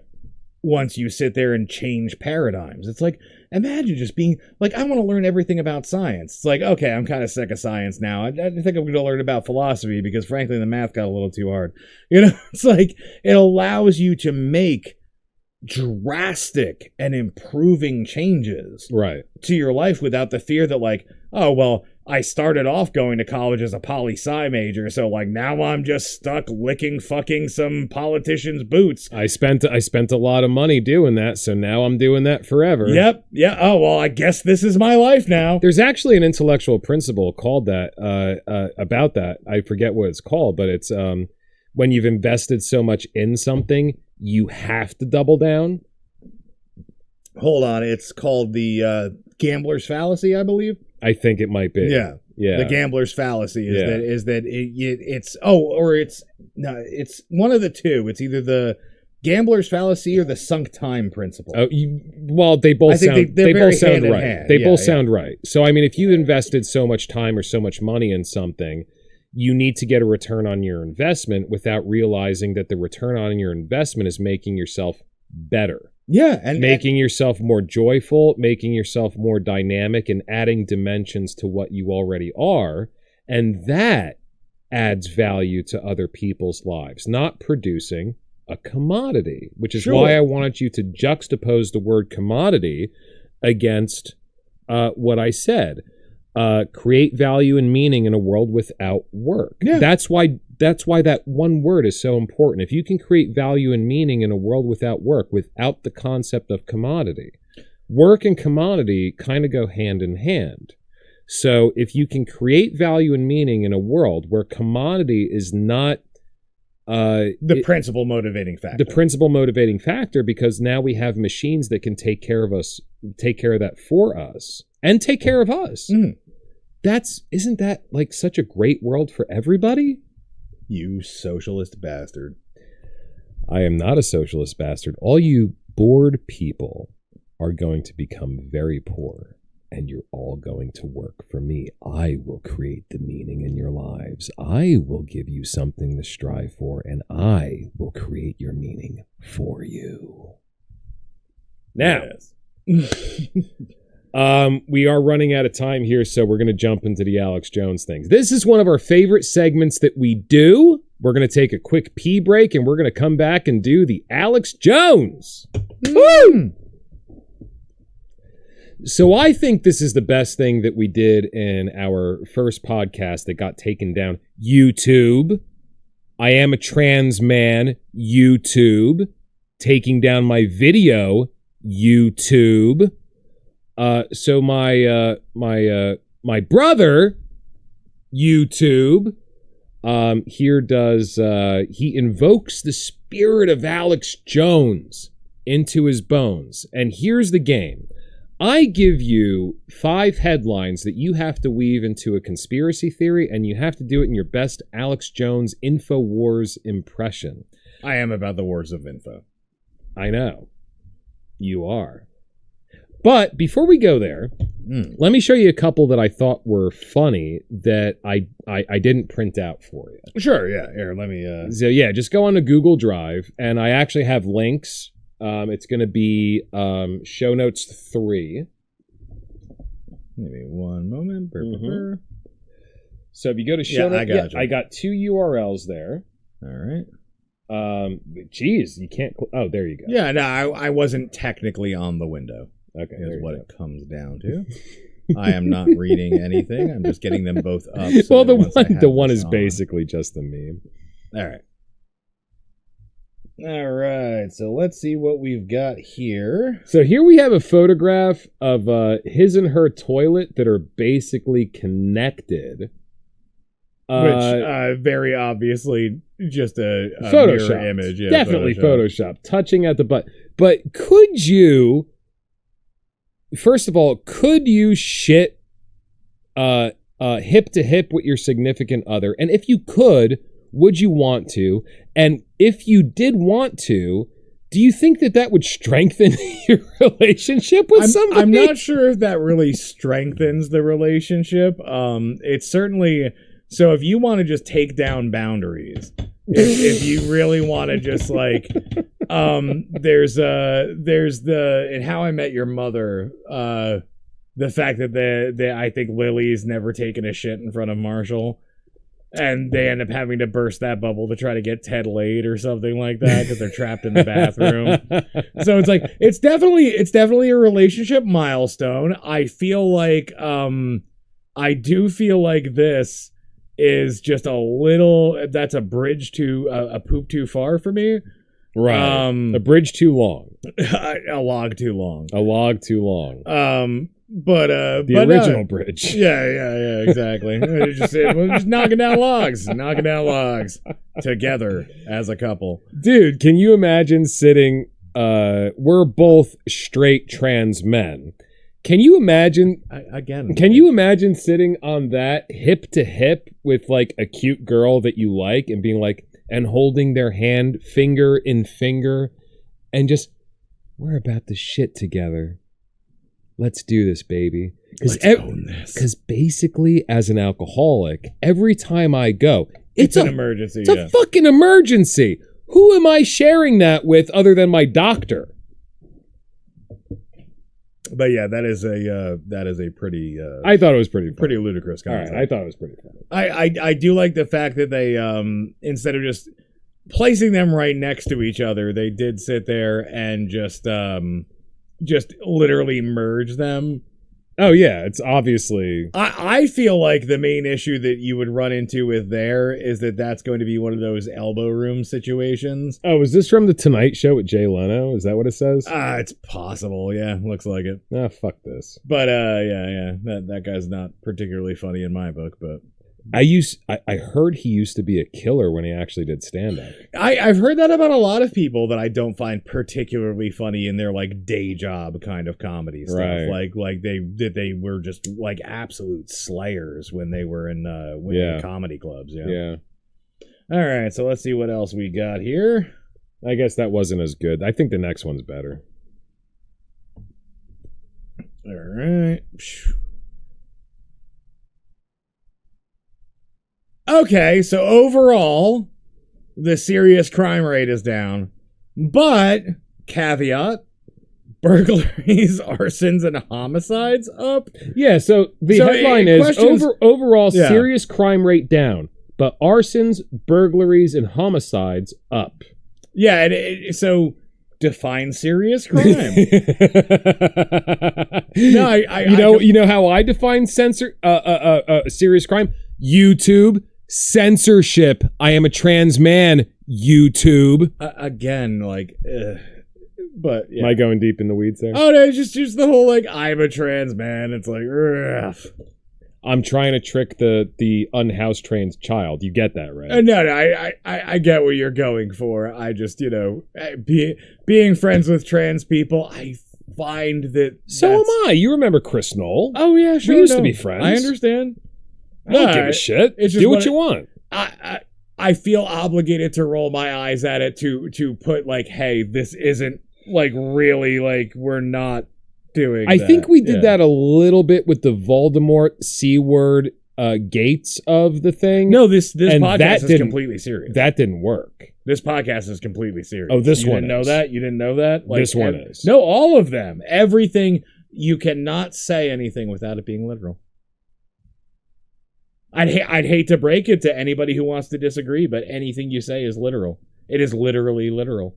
Well, as long as you have a malformed, unpotty-trained, humorless, brand new being that we created running the show, yeah, it's going to be. Imagine a child with the vocabulary of a 40-year-old college professor. Dropout. No, the vocabulary of a go ahead. Yeah, I see it. The vocabulary of a 40-year-old college professor and the intellect of a 5-year-old. Right. That's what we've got. That's pretty much our overlord at this point. Yeah. Oh, and also, by the way, they at some point in their life just took a fence post through the head and like their humor part of their brain's gone. I don't know. Can't do math and I can't laugh. I can't love. I can't love. But overall, I'm glad that the serious crime is down. What is serious, like, is serious crime property crime? Like, oh no, but burglaries is in there. No. So it can't even just be like dehumanization. What have we got going on here? What are serious crimes that are going on that are not arsons, burglary, Because and those homicides? are down, thankfully. No. Burglaries, arsons, and homicides are up. The serious crimes. But what are the ones? What are the ones that are down? Slander, Misinformation, disinformation, there you go, and malinformation. It's down because YouTube's taking care of it. They're down. They took like it our down. video. They took it down. Oh, now we're just preaching. It's not even funny now. We're just fucking preaching. Now it's just now all the rage is starting to bleed out of me. I've drank enough that I can't see the humor in it anymore. I'm just angry. I'm just fucking angry. I guess we better move on then. Yeah, we better move on. All right. Are you ready, my friend? All right, hold on. Crack your neck, flex a bit. Let me get something more conducive to lighting. Do your on thing. behind you, so I got to put this shit in order, and I Blowing. got to get some products for you. Well, we gotta have our suppositories to sit there, because I mean, if we're gonna have an avalanche of bullshit, we're definitely gonna have an avalanche of bullshit. Gotta come out clean.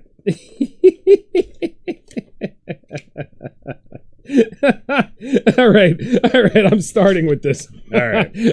Let me get a couple products for you. Okay. I gotta remember how to find that in my notes. The product list. Ah, shit. How do I find that again? Nutraceuticals.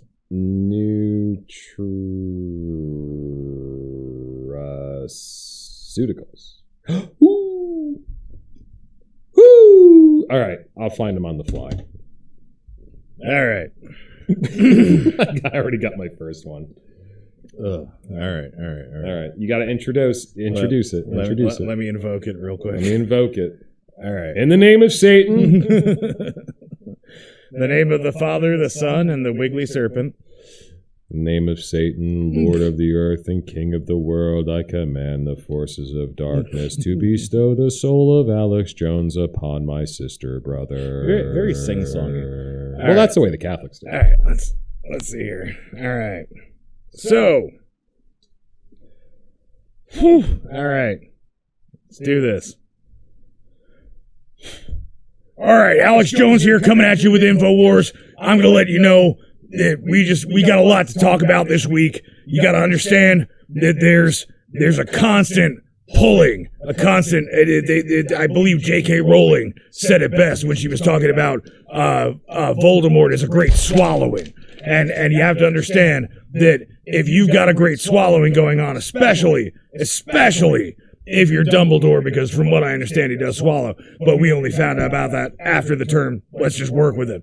So we're going on here. I've got some headlines to read to you because we need to make sure that the info gets out there for you to war over. You've got to understand it's not info wars if you're not fighting. Now, right here, we have a question that I've got to posit to every God-fearing American out there. Especially and J.K. the question Rowling. is, which way does your spirit guide sway? And you have to tell if your guardian angel is a homosexual. So here's the easy way to tell whether or not you have a spirit guide, first of all, because there's a situation where you have to understand there's a lot of lizard people out there that are soulless. These are soulless human beings. They don't understand Voldemort. They don't have noses.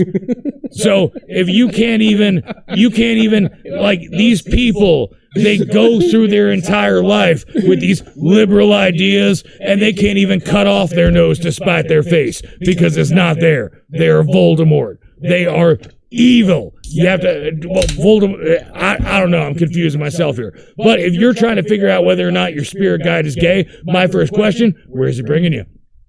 Is he bringing you to a Hooters, or is he bringing you to a book club? Because if he's bringing you to a book club, and if he can't identify to you whether or not he's a he, or a she, or a they, if your spirit guide's coming up with pronouns, first of all, that's a telltale sign. I don't know if they're gay or not, per se, but they're definitely liberal, and that's probably gay. Because That's just the way it works. I don't make the rules. Jesus does. He wrote them down on a bunch of tablets, threw them in a burning bush, and had some guy sit there and come down and slam them on the ground out of anger. He had to go back and get more. It's a whole story. We don't have to go back into it. We don't have to relitigate the anger of Moses.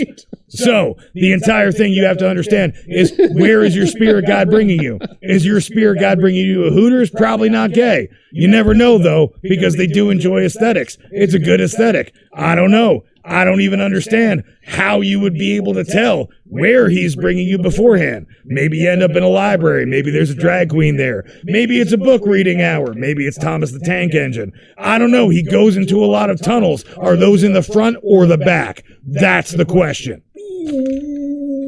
Now, on top of that, see, now here's where we really get deep into the weeds here, because if that spirit guide shows up to you in the form of an owl, we got a whole bunch of other questions here, because it's not just about the fact that they can turn their heads entirely around. They are not what they seem. That's some poltergeist shit right there. That is not poltergeist. I'm sorry. I'm mixing metaphors here. I'm talking about The Exorcist. Now, if you've ever watched The Exorcist, you understand head spinning around. That's some demonic stuff. That's some hardcore things. And if your spirit guide is an owl, I'm going to tell you right now, I don't know if he's gay or not, but he's definitely into something kinky with a pastor and some pea soup.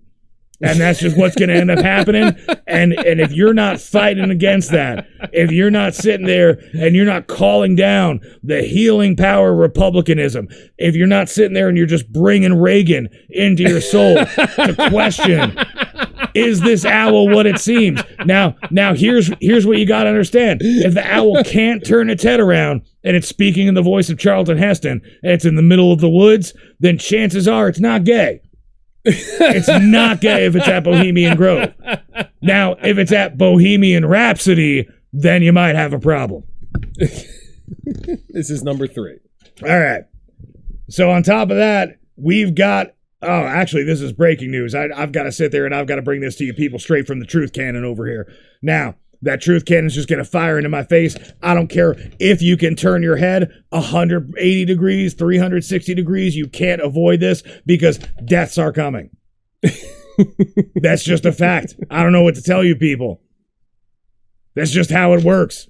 Have you looked at the structure of life? That's where it ends. I'll tell you where that death comes from. Comes from the talons of a 60-foot owl voiced by Charlton Heston.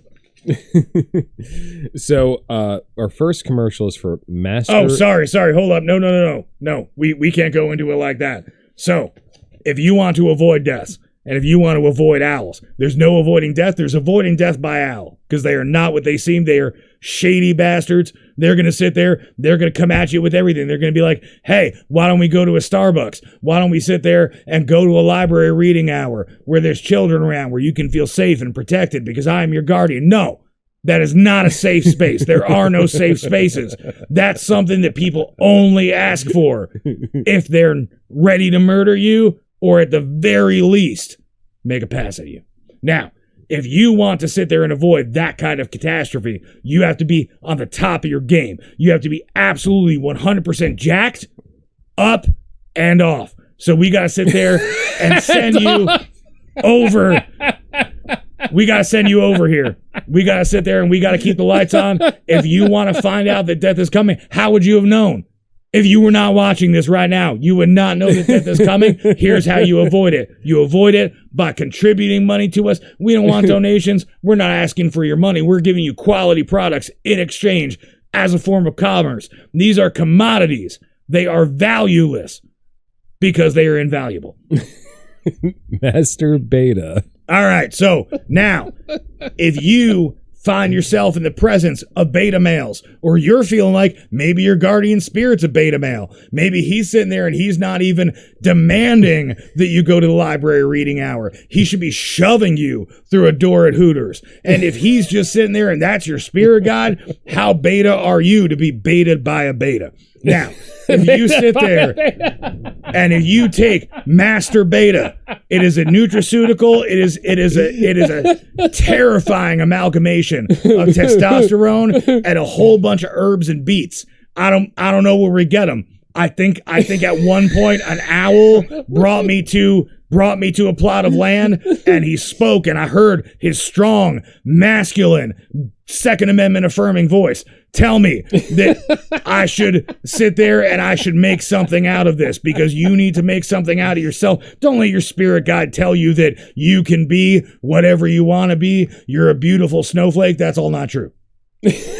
You are completely ununique until you sit there and you grab your life and your spirit guide by the balls. You take master beta. Not only will it master the beta inside of you, it will help master the betas outside of you. You can masturbate a pig. You can masturbate another man. And the entire thing is, no matter what, you are going to be in charge. It's going to be large and in charge. And I'm telling you, with Master Beta, all that throbbing power is right in the palm of your hands. Jesus, Master Beta pig. All right. Next, we got a goat has been accused of robbery. And I'll tell you why this is messed up, people. Because I got a highlighted line under here. Vigilante seized the black and white goat, so he's a Milano, saving it. It was an armed robber who had used black magic to transform himself into this animal. Now, you have to understand, he was trying to steal a Mazda 323. Now, you can tell that he is satanic because he does not steal American. I don't care if you've got money or not. This watch, yeah, sure, it cost a bunch of money. But the whole thing is, I can guarantee you it was made in America by people in China. And now, if you sit there and you look at what this person has done some kind of black mass. Maybe he's eating babies. Maybe an owl told him to do it. You ever think of that? It's quite possible that his spirit guide guided him into the form of a goat. Now I'm going to tell you the only reason why he was able to achieve this is because GOAT, G-O-A-T, greatest of all time. This is the best Satanist, and that makes him the worst for anything. Because I got to tell you, the power of Christ compels me to tell you that this owl told this man to turn into this goat, to sit there, and he is bringing about, this is how you know that deaths are coming. A goat is a symbol of death in every culture except for all the cultures that eat goats. In which case, the death of a goat is a symbol of sustenance, and, you know, it's probably healthier for you. Jesus Christ. Meanwhile, we've got, thank goodness. So we have another breaking update. After the man transformed into a goat, he was finally arrested. And you can tell that these law enforcement, they had Jesus and the power of Republican Ronald Reagan Christ on their side. Because the man was finally arrested and he was charged with everything. Now, if you get arrested for everything, that's how you can tell that your spirit guide is probably gay. Because if your spirit guide has gotten you into such a position where instead of going to Hooters, he's become a Hooter. Instead of sitting there and asking you if you would like to eat some succulent lamb or some goat meat, some fine goat meats. Instead, he asks you to turn into a goat. And then eventually you end up in a situation where you are arrested for everything. Well, I'll tell you, there's only two things that are going to arise from that situation. Either one, your spirit guide is gay. And I don't know how to break that to you. I understand there's some camps that you can send him to. Very high quality. They're going to sit there and they're either going to make him pray away that gay, or they're going to sit there and they're going to put him into a position where he's suicidal, and either way you win. Because either he's dead and gone and he's no longer able to tell you to turn into a goat. He's not able to sit there and make you transmogrify yourself like some kind of Harry Potter witch and sit there and turn into, I don't know, let's say something that's more wholesome than a goat. If he was telling you to transform into an American eagle, then maybe he's straight. But ultimately, if you follow down this path and you follow this homosexual guardian spirit guide that is bringing you down this path. Again, remember, think of the signs, think of the duality of the entire situation. It's either Hooters or he hoots. It's either reading the Bible or reading at a library. It's either sitting there and turning into a goat or being GOAT, greatest of all time. If you sit there and walk the wrong way down that straight and narrow, you're going to end up arrested for everything. Either that or you are former President Donald Trump. But we're going to give him a pass on that because him getting arrested for everything, that's a conspiracy. That is 100% dyed-in-the-wool BS. And that's all I have to say about that situation. If you don't want to be arrested for literally everything, buy our nutraceuticals. That's all the time we have for tonight, folks. I would like to thank Alex Jones. I would also like to say real quick, we have a few descriptions in our show notes, which are under the video. Please visit those websites. You can see who makes the puppets and all of that. We're going to have some merch up available soon. And also subscribe here and listen or watch another video. I think it's up here. And please There are things. Please like, subscribe, help us out. YouTube is already coming after us. We only put up our first video. It's already taken down. So thank you very much for everybody who is watching. And remember, we're watching you too. Someone is watching. Dude, are you just staring at the camera for several seconds? Figure you can kill me. There are strangers